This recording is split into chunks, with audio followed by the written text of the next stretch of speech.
사무엘하 3장 27절부터 30절까지 말씀입니다. 함께 말씀을 봉독하도록 하겠습니다. 자막을 통하여 성경을 통하여 하나님의 말씀을 함께 읽습니다. 아브넬이 헤브론으로 돌아오매 요압이 더불어 조용히 말하려는 듯이 그를 데리고 성문 안으로 들어가 거기서 배를 찔러 죽이니 이는 자기의 동생 아사헬의 피로 말미암음이더라. 그 후에 다윗이 듣고 이르되 넬의 아들 아브넬의 피에 대하여 나와 내 나라는 여호와 앞에 영원히 무죄하니 그 죄가 요압의 머리와 그의 아버지의 온 집으로 돌아갈지어다. 또 요압의 집에서 백탁병자나 나병 환자나 지팡을 의지하는 자나 칼에 죽는 자나 양식이 떨어진 자가 끊어지지 아니할지로다 하니라. 요압과 그의 동생 아비새가 아브넬을 죽인 것은 그가 기본 전쟁에서 자기 동생 아사헬을 죽인 까닭이었더라. 아멘. 이렇게 사무엘상에서 사무엘하로 넘어가면서 계속해서 이런 권력의 이양기에 나타날 수 있는 여러 현상들을 보여주고 있습니다. 사람들이 다 다윗을 따랐음에도 불구하고 다윗을 본받지 않지요. 다윗을 정말 존경하고 다윗을 통하여서 하나님께서 어떻게 일하시는지를 봤음에도 불구하고 여기 나타나는 그것도 다윗을 삼촌으로 이렇게 다윗과 삼촌 관계에 있는 이 요압 같은 경우는 그 다윗을 본받지를 아니하고 있습니다. 분명히 다윗이 사울 왕을 죽이는 것, 또 죽일 기회가 있어도 죽이는 의도 자체가 없었고 그런 기회가 와도 하나님의 기름 부음 받은 종이라고 하며 그는 피하였습니다. 그 과정들을 다 보았음에도 불구하고 이 요압은 자기의 동생 아사헬을 죽인 이 아브넬을 그가 몰래 다윗 몰래 죽이게 되죠. 원래 다윗과 아브넬은 서로 간에 조약을 맺었습니다. 그래서 아브넬이 그의 모든 사울의 아들 이스보셋과 그 권력들을 이제 다윗에게로 다 넘기기로 요압 몰래 약조를 하였습니다. 그리고 그 약조를 맺고 돌아가는 이 아브넬을 요압이 찾아가서 이렇게 그걸 죽이게 되었죠. 이 요압이 하는 일은 원수 갚는 일밖에는 없습니다. 이 원수 갚는 일도 무엇으로 하는가 하면 죽임으로, 살해함으로 하고 있죠. 하나님의 나라를 세워갈 때에 하나님의 나라는 사람을 살리는 나라이고 또 화해케 하는 나라이고 그것은 원수 맺었던 것도 푸는 나라입니다. 그러나 이 요압은 자신이 오히려 원수를 갚는 데 자신의 힘을 쓰고 자신의 능력을 사용하고 자신의 꾀를 활용하고 있습니다. 그래서 여기 27절에 보면 아브넬이 헤브론으로 돌아오며 요압이 조용히 더불어 말하려는 듯이 속이고 있죠. 그리고 그를 데리고 성문 안으로 들어가서 그를 찔러 죽이니 이는 자기 동생 아사헬의 피로 말미암음이더라. 30절도 보시면 아브넬을 죽인 것은 그가 기브온 전쟁에서 자기 동생 아사헬을 죽인 까닭이었더라. 사람들이 권력을 잡는 가장 큰 이유가 원수 갚기 위한 이런 권력을 잡는 동기를 갖고 있는 것이 가장 악한 것이죠. 여러분, 분명 권력은 자신의 어떤 원한을 갚기 위해서 사용하는 것이 권력이 아니고 하나님께서 이 땅에 하나님의 나라와 또 사람들이 함께 살 수 있도록 나라를 건설하기 위해서 권력을 세우는 거죠. 그러나 많은 사람들이 자신의 원한을 갚기 위해서 권력을 쟁취합니다. 민주적인 과정에서 자란 사람들은, 자란 자녀들은 권력이나 이런 거 별로 좋아하지 않습니다. 자신이 어떻게 자신의 삶을 누리며 살까 이런 데 관심이 있는데 보통 깨어진 가정에서 또 자란 사람들 중에 자신의 그 권력을 획득하여서 자신의 꿈을 이루고자 하는 일들이 참 많이 있습니다. 그래서 이런 깨어진 가정에서 나오는 자녀들 중에 가난한 사람들 또 어려움에 있던 사람들, 억울한 사람들이 권력을 추구하는 경향들이 강하지요. 여러분, 우리 모두는 다 하나님께서 우리에게 당신의 나라에서 살아갈 수 있는 자유로운 존재로 불러주셨습니다. 우리 자신들이 어떤 것을 얻는 모든 것이 있다면 그것은 하나님 주신 선물로 누리는 일들이지, 내 원수 갚기 위하여서, 내 억울함을 풀기 위하여서 그 고난을 사용하기 시작할 때, 그때 모든 것은 하나님의 뜻에 어긋나게 될 것입니다. 이 다윗은 이런 아브넬의 죽음을 놓고 그가 울고 있습니다. 28절 29절에 보시면, 그 후에 다윗이 듣고 넬의 아들 아브넬의 피에 대하여 나와 내 나라는 여호와 앞에 영원히 무죄하니 자신이 이렇게 행하지 아니하였다는 것을 분명하게 선포하고 있습니다. 그리고는 29절에 요압의 머리와 그의 아버지의 온 집으로 그 죄가 돌아갈지니 요압의 집에서 백탁병자나 나병 환자나 지팡이를 의지하는 자나 칼에 죽는 자나 양식이 떨어진 자가 끊어지지 아니할지로다. 저주를 해버리죠. 저주를 하죠. 사실 이 다윗은 가만히 사무엘하 1, 2, 3장을 이렇게 보면 굉장히 슬픔의 대가입니다. 탄식하는 데 있어서 대가입니다. 그가 무엇을 탄식하는가? 이렇게 새로운 시대가 오고 있고 하나님께서 다윗을 통하여서 하나님 이스라엘의 나라를 회복하려고 하고 있는데 이 일에 방해되는 사람들이 있습니다. 그것은 사울이 방해되는 것도 아니었고 또 여기 나타나는 아브넬이 그 방해꾼도 아니었습니다. 놀랍게도 다윗과 함께 계속해서 살아왔던 요압이라고 하는 이 자신의 가장 최측근이 하나님의 나라를 세우는 데 있어서 방해꾼이었습니다.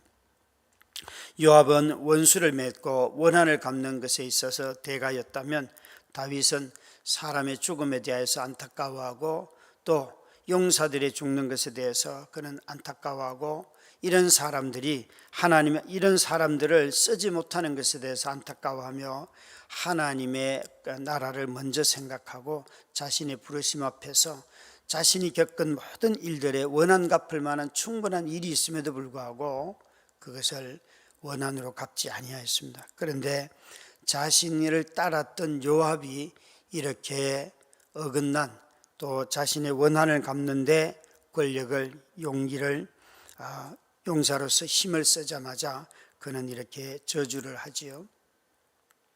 예수님께서 베드로에게 사탄아 뒤로 물러가라, 너는 하나님의 일을 생각하지 아니하고 인간의 일을 생각하는 자다 라고 했던 때가 예수님의 십자가 지는 것을 반대했을 때입니다. 우리의 삶 가운데 우리는 자주 우리가 예수 그리스도를 따른다 하면서도 이런 베드로와 같은 행동들을 자주 하게 되죠.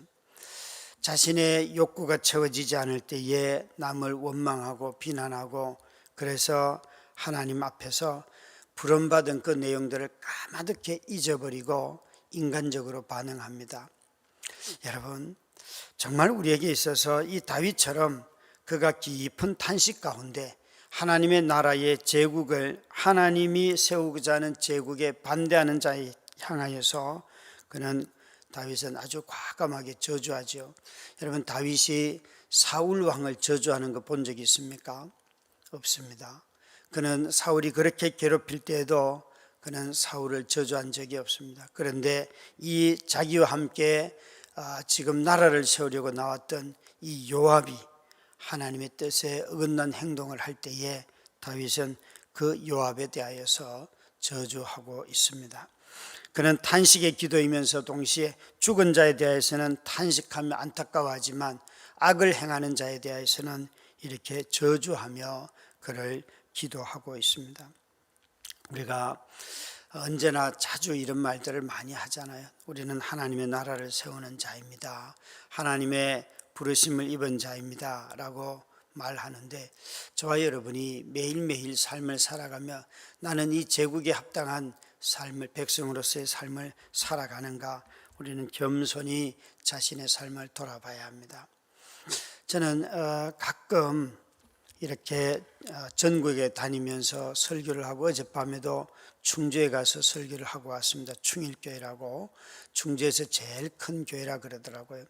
가서 설교를 하는데 설교 전에 저녁 식사 자리에서 장로님과 두 분 부목사님과 담임 목사님 저 이렇게 네 명이서 앉아서 식사를 하는데 참 아름다운 모습이었어요. 부목사님들과 담임 목사님, 장로님이 아주 허심탄회하게 정말 너무 즐겁게 웃으면서 식사를 했습니다.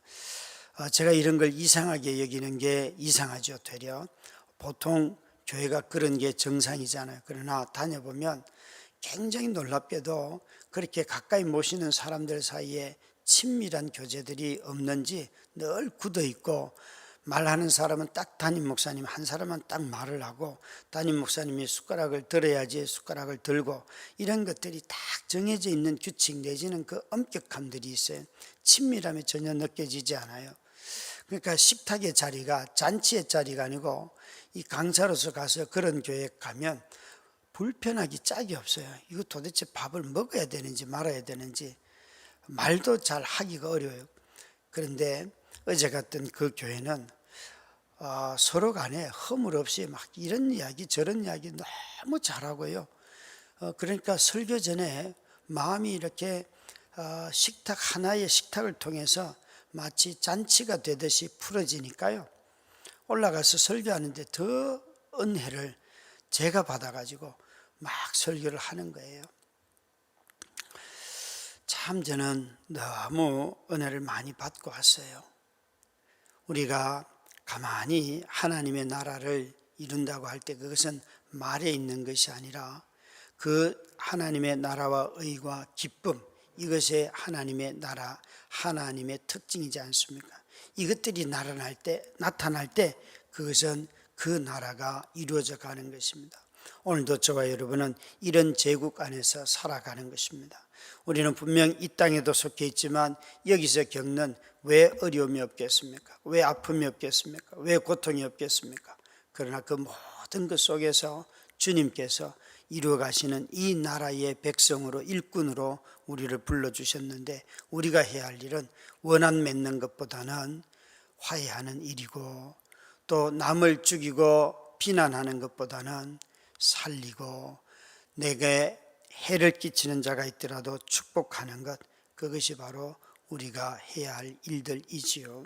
다윗은 이 일로 부름을 받았음을 그가 잊지 아니하였습니다. 그가 통치하는 기간 내내 그는 이 사실을 기억했기 때문에 비록 죄를 범했으나 속히 회개할 수 있었고, 또 자기를 죽일 자가 있었으나 죽이려고 하는 자식도 있었고 반대 세력들도 분명히 있었지만 그는 가장 위대한 왕으로 칭송을 듣는 일입니다. 일상에서 화해하는 일들이 많을 때에 그곳에 하나님의 나라가 임합니다. 일상에서 다른 사람을 비난해야 될 때에 참는 것, 그것이 바로 하나님이 원하시는 일이지요. 제국을 망치는 이런 일들은 여기에 원한을 풀려고 남을 살해하는 데서만 일어날 뿐만 아니라 참으로 나라를 망치는 지도자들의 말, 비속어, 또 욕짓거리기, 이런 것들이 나라의 품격을 다 떨어뜨리고 나라의 그동안 해왔던 많은 업적들을 한순간에 무너뜨립니다. 지도자들이 자신의 감정을, 사사로운 감정과 느낌을 드러내는 순간 그것은 큰 해를 끼치게 되어 있습니다. 사랑하는 우리 성도 여러분, 정말 우리는 이 시대에 참으로 슬픔도 모르고 또 자신의 이전에 했던 행동들을 무의식적으로 반복하는 지도자로 인하여서 끊임없이 부끄러움을 당하는 국민들로 우리가 전락해 버렸습니다. 참으로 깨어 있어야 하고, 우리 자신들이 이런 시대임을 깨닫고 하나님의 나라에 합당한 자로, 평화를 전하는 자로, 축복하는 자로, 또 남을 비난하지 않고 멈추는, 그래서 정말 화해하고 다른 사람을 존중하는 우리 모두가 되기를 주의 이름으로 축원합니다. 기도하겠습니다. 하나님 아버지, 다윗과 함께 평생을 나라를 이루기 위해서 살아왔던 요압임에도 불구하고 그는 다윗을 본받지 아니하였습니다. 우리 모두가 다 예수 그리스도를 따르는 자라 하며 성도의 삶을 살고 또 교회에서 함께 신앙생활 하면서도 우리가 예수를 본받지 않을 수도 있고 믿음의 신실한 자들을 본받지 아니하고 자기 욕망에 충실한 사람들을 따르기 쉽습니다. 우리 모두에게 다윗의 군대에 속하였으면 다윗처럼 하나님을 경배하는 자가 되게 하여 주시옵시고, 죽이는 일이 아니라 원한 맺는 일이 아니라 축복하고 또 화해하는 우리 모두가 되게 하여 주시옵소서. 예수님 이름으로 기도드렸습니다. 아멘.